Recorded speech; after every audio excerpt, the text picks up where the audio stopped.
வணக்கம். தேசம் சிறப்பு செய்திகளுக்காக நான் உங்கள் ரேவதி குணாலன்.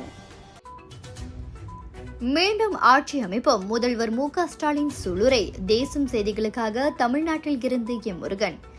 தமிழ்நாடு சட்டமன்ற தேர்தல் இவ்வாண்டு ஏப்ரல் அல்லது மே மாதம் நடைபெறும் நிலையில் 234 தொகுதிகளிலும் திமுக அபார வெற்றி பெறும் என்று தமிழக முதலமைச்சர் திரு மு.க.ஸ்டாலின் சூளுரைத்துள்ளார். இந்த மாநாட்டுக்கு வந்திருக்கக்கூடிய நீங்க உங்களுடைய 40 தொகுதிகளையும் மதச்சார்பற்ற முற்போக்கு கூட்டணி வெற்றி பெறுவதற்கு தயாராக இருக்கீங்களா? வடக்கு மண்டலத்தில் எல்லா தொகுதிகளையும் திமுக கூட்டணி வெற்றி பெற்றது என்ற செய்தி தான் ரிசல்ட் அன்னைக்கு டிவியில் நாம பார்க்கணும். நடந்து முடிஞ்ச நாடாளுமன்ற தேர்தலில் 100க்கு 100 வெற்றியை நாம பெற்றோம்.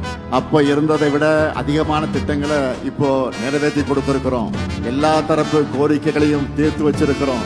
அதனால பெரிய வெற்றியை வர்ற சட்டமன்ற தேர்தலில் உங்கள் மூலமா நான் எதிர்பார்க்கிறேன்.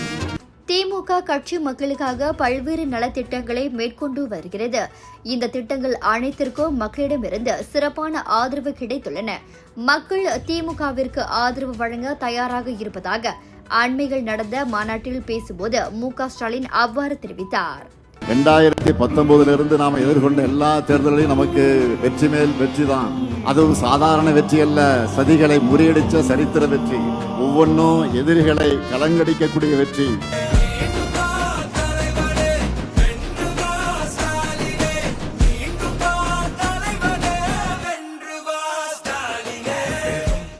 நாம் கடந்த காலத்தில் 100 வெற்றியை பெற்றிருக்கிறோம். அதுபோல் இந்த தேர்தலிலும் சிறப்பான வெற்றியை பெற மக்கள் ஆதரவு வழங்குவார்கள்.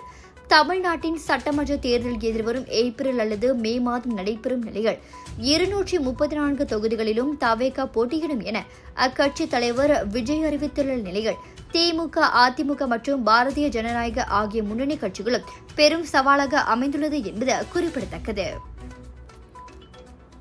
இத்துடன் இன்றைய செய்திகள் நிறைவடைகின்றன. மேலும் பல ஆன்மீக செய்திகளை தெரிந்து கொள்ள தேசம் டிவி மலேசியா யூடியூப், டிக்டாக் மற்றும் இதர சமூக வலைதளங்களை பின்தொடருங்கள்.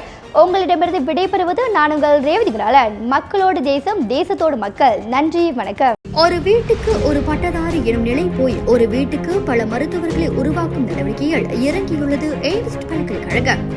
இந்திய மாணவர்களின் எதிர்காலத்திற்கு அடித்தளம் அமைக்கும் எய்ம்ஸ் பல்கலைக்கழகம் MIED வழி மாணவர்களின் பொருளாதார பிரச்சனையை கல்வி உபகார சம்பளம், கல்வி கடனுதவி மூலம் தீர்த்து வைக்கிறது.